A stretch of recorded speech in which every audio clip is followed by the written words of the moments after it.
دائرۃ المعارف عثمانیہ دوسرے دینی اداروں سے قطع نظر ایک دینی علمی ادارہ ایسا ہے جس کے لحاظ سے حیدرآباد اب تک سارے ہندوستان میں منفرد تھا اور اب تک ہے۔ ہندوستان کیا معنی، اس کی نظیر اس بڑے پیمانے پر عالم اسلام میں بھی کم ہی نظر آئے گی۔ اس کا موجودہ نام دائرۃ المعارف العثمانیہ ہے۔ اس کی بنیاد تو 19ویں صدی کے آخر ہی میں پڑ چکی تھی، غالباً عماد الملک سید حسین بلگرامی کی تحریک پر۔ پھر مولانا شبلی اور دوسرے علماء کی کوششوں نے اسے چار چاند لگا دیے اور اس کی شہرت مصر، عراق، شام وغیرہ سے گزار کر برطانیہ، ہالینڈ، فرانس، جرمنی وغیرہ تک پہنچا دی۔ اس کا اصل کام مسلمانوں کے قدیم ذخیرے سے نادر کتابوں کو نکال کر انہیں چھاپنا تھا، چنانچہ حدیث، رجال، سیرت، فقہ، کلام، نعت، لغت پر 20 بلکہ 50 نادر کتابیں اس نے تصحیح و تہذیب کے پورے لوازم کے ساتھ چھاپ کر شائع کر دیں، چنانچہ سنت بہقی، تاریخ الکبیر، بخاری، کنز العمال، المستدرک، الاستیعاب، جمہرۃ اللغت، تہذیب التہذیب، تذکرۃ الحفاظ وغیرہ اپنی مطبوعہ شکل میں سب اسی ادارے کا فیض ہے۔ ابتداً یہ ادارہ اصلاً دینی تھا اور ضمناً علمی۔ رفتہ رفتہ یہ ترتیب کچھ الٹ سی گئی اور اب یہ دینی سے زیادہ ایک علمی ادارہ ہے، اور اب اس میں فلسفہ، فلکیات وغیرہ کی کتابیں کچھ زیادہ ہی چھپنے لگی ہیں، یہاں تک کہ شاید کوئی کتاب جوتش یا نجوم کی بھی سنسکرت سے عربی میں ترجمہ ہو کر اب چھپ رہی ہے۔ پہلے یہ ادارہ خود ایک مستقل حیثیت رکھتا تھا اور قائم بذات تھا۔ سن 44 عیسوی سے جامعہ عثمانیہ کے تحت آ گیا اور اب شہر سے چند میل دور اس کی ایک بڑی عالیشان وسیع عمارت یونیورسٹی کے لق و دق حلقے کے اندر ہے۔ کتابوں کی تصحیح، مقابلہ و تہذیب یا فن سے واقف عالموں کا ایک پورا گروہ کام میں لگا رہتا ہے اور کتابوں کو یورپ ہی کے معیار پر ایڈٹ کر کے شائع کرتا رہتا ہے۔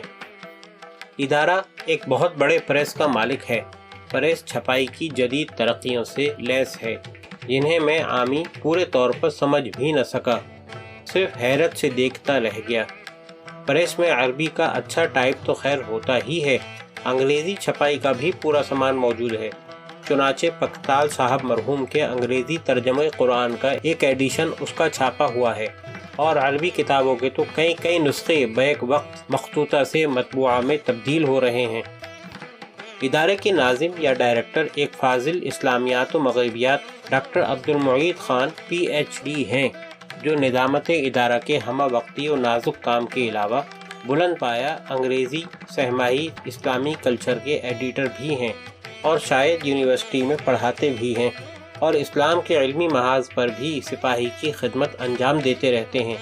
مستشرقین کے مخفی لیکن نہایت گہرے حملوں سے مقابلے کے لیے ہمارے قدیم حربے سب کند ہو چکے ہیں، اور ان سے عہدہ برا ہونے کے لیے ضرورت ایسو ہی کی ہے جو ایک طرف اپنے عقائد و ایمانیات میں پختہ ہوں اور دوسری طرف حریفوں کے بھی ایک وار کے الٹ دینے کا فن جانتے ہوں۔ ہمارے قدیم علماء زہد و تقوی، ریاضت و مجاہدہ میں جو مرتبہ بھی رکھتے ہیں، وہ اس میدان میں آنے کے بالکل ہی نااہل ہیں۔ فلپ ہٹی، لبنانی ثم انگریزی، جو مستشرقین میں اونچا درجہ رکھتے ہیں اور ایک حد تک بجا طور پر ہمدرد اسلام بھی سمجھے جاتے ہیں، ان حضرت نے اپنی مشہور عالم تاریخ عرب میں ایک ذرا سا شوشہ سلسلہ ولادت میں یہ چھوڑ دیا کہ عرب کے ایک شریف قبیلے میں ولادت ایسے بچے کی ہوئی جس کے نام کی صحت غیر یقینی ہی رہے گی۔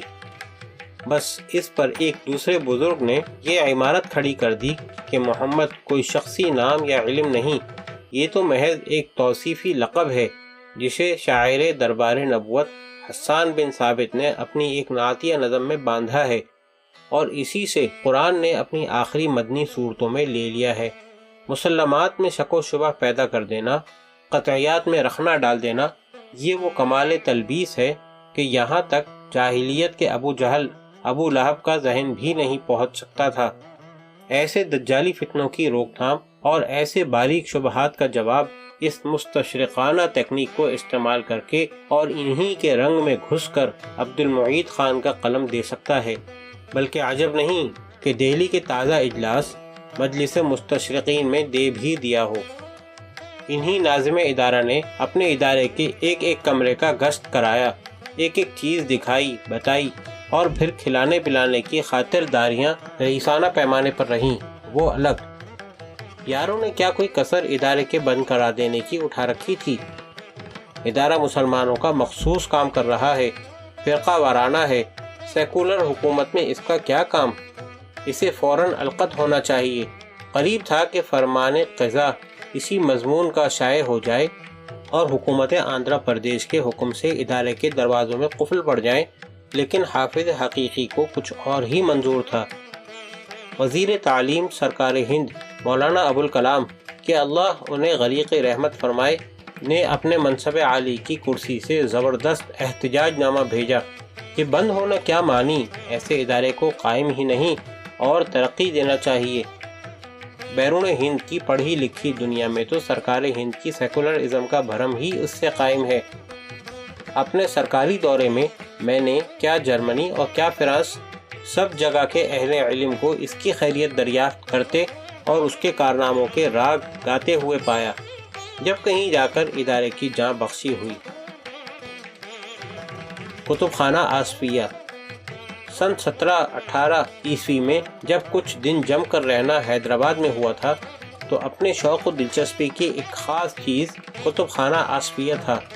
عابد شوق سے جو سڑک اسٹیشن کو آتی ہے اسی کے شروع میں اس کی عمارت واقع تھی۔ کئی سڑکیں یہاں ملتی تھیں، بڑے موقع کی جگہ تھی۔ ناظم کتب خانہ ہمارے ہی جوار کے لوگ تھے، یعنی قصبہ کنتور ضلع بارہ بنکی کے امامیہ خاندان کے لوگ۔ مولوی سید تصدق حسین، سید عباس حسین وغیرہم اکثر یہاں آنا ہوتا رہتا۔ یہ لوگ بڑے اخلاق و محبت سے پیش آتے رہتے، حالانکہ میں کم عمر تھا اور یہ لوگ اچھے خاصے مسن تھے۔ کتابیں اپنی تعداد کے لحاظ سے بھی وافر تھیں اور بعض ان میں سے نوادر کے حکم میں تھیں۔ یہیں ایک صاحب اور بھی رہتے تھے اور اپنے عجیب و غریب کمالات کے لحاظ سے ملنے کے قابل تھے۔ نام عبداللہ، راولپنڈی کی طرف کے کہیں کے رہنے والے تھے، بالکل مجرد، خوب گراں ڈیل، سرحد والوں کی طرح، ادھیڑ سن کے، اب ہجرت کر کے یہیں کے ہو گئے تھے۔ امی، شاید نام تک بھی نہیں لکھ سکتے تھے، لیکن ان کے شوق حافظہ کا کمال یہ تھا کہ خدا معلوم کتنی کتابوں کے نام متعلقہ عمارتوں کے ساتھ باقاعدہ صفحہ و کالم ازبر تھیں، اور کتابیں محض اردو ہی کی نہیں، فارسی اور عربی کی بھی، خصوصاً فن تاریخ کی۔ انہیں دیکھ کر اور ان کی باتیں سن کر اگلے محدثین کی حیرت انگیز قوت حفظ کی جو کرامتیں مشہور ہیں وہ عین الیقین کے درجے میں نظر آنے لگتی تھیں۔ کتابوں کا کاروبار کرتے تھے اور اس وقت کے اہل علم مولوی عبدالحق مرحوم وغیرہ سے ان کی گاڑ ہی چھنتی تھی۔ مولانا شبلی سے بھی تعلقات رہ چکے تھے۔ بات کتب خانہ سے رونق کتب خانہ تک پہنچ گئی۔ اب ظاہر ہے کہ کتب خانہ اس حیت و صورت کے ساتھ کہاں باقی رہ سکتا تھا۔ آصفیہ کا نام و نشان مٹ کر کتب خانہ اسٹیٹ لائبریری میں تبدیل ہو گیا ہے اور اس پرانے نام سے دور ایک نئی جگہ نئی شان سے قائم ہے۔ عمارت جدید طرز کی اور عالی شان، وسیع احاطہ، نئی وضع، نیا سامان، عربی فارسی کتابوں کا ذخیرہ اب بھی اچھا خاصا ہے اور بعض نوادر کے لحاظ سے قابل دید۔ البتہ یہ مشرقی ذخیرہ اب نیچے کی منزل میں ہے، جہاں دن دہاڑے بھی لکھنے پڑھنے کے کام کے لیے بجلی کی روشنی ناگزیر ہے، اور یہ تو اب جدید سرکاری اور نیم سرکاری ساری عمارتوں کے فیشن میں داخل ہو چکا ہے کہ کمروں کے اندر سارا کاروبار بجائے سورج کی روشنی کے بجلی کی مصنوعی روشنی میں کیا جائے۔ ہندی اور انگریزی کی کتابوں پر پورا زور ہونا ہی تھا، مرہٹی وغیرہ کا بھی دور دورہ ہے۔ البتہ اردو کے ساتھ سوتیلے پن کا رویہ اس پردیش میں بھی دکھائی دیا۔ اردو کی اتنی انجمنوں اور اردو کے اتنے ہمدردوں اور کارکنوں کے باوجود اردو کی نئی کتابوں کی کوئی فہرست باہر آویزہ نہ ملی، بخلاف انگریزی اور ہندی کے کہ ان تازہ مطبوعات کے نام مع ان کے تعارف کے بورڈ پر چسپاں تھے، اور اس ایک جزیہ کے لحاظ سے حیدرآباد کی اسٹیٹ لائبریری کی زمین لکھنؤ کی پبلک لائبریری کے آسمان کے ہم رنگ ہی نکلی۔ کتب خانہ سالار جنگ۔ کتاب کے کیڑے کی اصلی دلچسپی کی جگہ کتاب گھر ہی ہوتے ہیں۔ اور یہی شوق شہر کے ایک دوسرے مشہور کتب خانہ سالار جنگ لائبریری لے گیا۔ نوادر کے اعتبار سے یہ کتب خانہ مشہور تر ہے، کئی بار پہلے کا دیکھا ہوا ہے، واقع اب بھی اسی جگہ ہے، یعنی سالار جنگ کی ڈیوری میں، لیکن عمارت بالکل نئی اور 2 منزل، بڑی حد تک اپ ٹو ڈیٹ۔ لائبریری کے کارکن اچھے ملے، بڑی خوش اخلاقی سے ایک ایک چیز دکھاتے بتاتے رہے، اور یہیں ملاقات تفصیلی علاوہ دوسرے موقعوں کے مولوی نصیر الدین ہاشمی سے رہی۔ پڑھے لکھوں اور تحقیقی کام کرنے والوں میں کون ان سے ناواقف ہوگا؟ اپنی ذات سے خود ایک زندہ کتب خانہ ہیں، کتنی کتابوں اور کتب سازوں کے پتے اور خصوصیات کے حافظ، اور کتب خانوں کی ترتیب فہرست سازی کے ماہر۔ ڈیوڑی پہنچ کر خود سالار جنگ ثالث نواب یوسف علی خان مرحوم کی یاد تازہ ہو جانا ایک امر طبعی تھا۔ ان کا شاہانہ سجاوٹ کا ڈرائنگ روم، قد آدم آئینے، کھانے کی میز رئیسانہ تکلفات سے بھرپور، ان کی دلچسپ گفتگو، ان کے وسیع مطالعہ مغربیات کی آئینہ دار، اور ان کی اس پردیسی کے ساتھ خصوصی شفقت، ایک ایک چیز سینما کے پردوں کی طرح حافظے کے سامنے آتی جاتی رہی اور دل کو دنیا کی ناپائیداری اور اس سے عبرت کا سبق دیتی گئی۔ اونچے اونچے مکان تھے جن کے بڑے، آج وہ تنگ گور میں ہیں پڑے، اب نہ خود ہیں نہ ہے مکان باقی، نام کو بھی نہیں نشان باقی۔ مرحوم دنیا سے لاولد گئے، ان کے زمانے تک یہ کتب خانہ ان کا ذاتی و شخصی تھا، اب پبلک ہو گیا ہے۔ مرحوم تک مجھے لانے والے اور ان سے ملانے والے میرے ایک مخلص بزرگ دوست سید امین الحسن بسمل مرحوم تھے، انہی کی ریاست کے سیشن جج اور ناظم تھے۔ ان کی کچہری بھی اسی احاطے کے اندر ایک الگ عمارت میں تھی۔ ان کے اجلاس کے کمرے کا منظر بھی نظر کے سامنے ہو گیا۔ دیگر کتب خانے شہر میں اور بھی متعدد ہیں اور بہت اچھے، ہر ایک تک رسائی، اور وہ بھی محدود وقت میں کہاں ممکن تھی۔